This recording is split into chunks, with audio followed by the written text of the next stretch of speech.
Hey everybody. So I just am going to break down the art journal process for turning it in online little bit by little bit. I'm also going to put some review information in here for everybody because I know it's been quite a while since we've talked about the art journals. So I'm also going to post the original objective sheet that you got when I talked about the journals. So you'll have that to look off of too.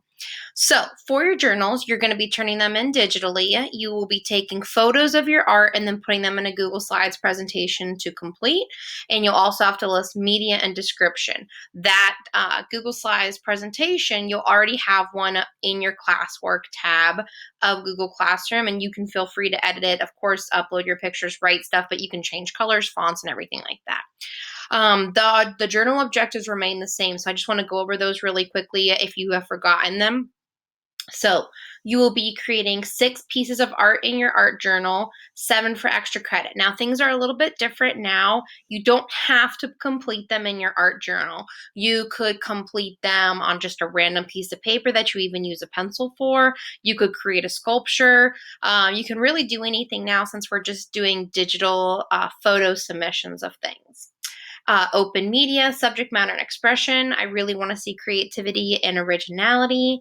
They are going to be due May 20th. So that's one day earlier than what's before. And that is because that is from the district. That is the last due date that we can make. So I just pushed it up one day for you guys. It's going to be 100 points, so it's going to be a heavy weight in your grade book, but that's also because you're getting 2.5 weeks to complete it. I also know that so many of you guys have already been working on your journal too, so I think 100 points is really fair. I'm going to be grading you based off of if your journal artworks connect to the purposes of art. I'm going to be looking to see how your media and technique mastery is. Did you use good craftsmanship, or did you just kind of scribble all over a paper? Did you show attention to detail? Were you unique, detailed, interesting? Did you take some creative risks? Did you do some personal expression? How did you use the elements and principles of your art? Did you make good looking art?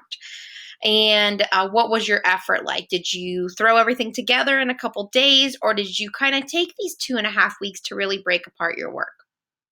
So, what's going to happen is, as you can see, I have listed here, I'm going to go through each of the purposes of art, and I'm going to give you a quick definition of them, and then I'm going to go over the journal prompts with you again.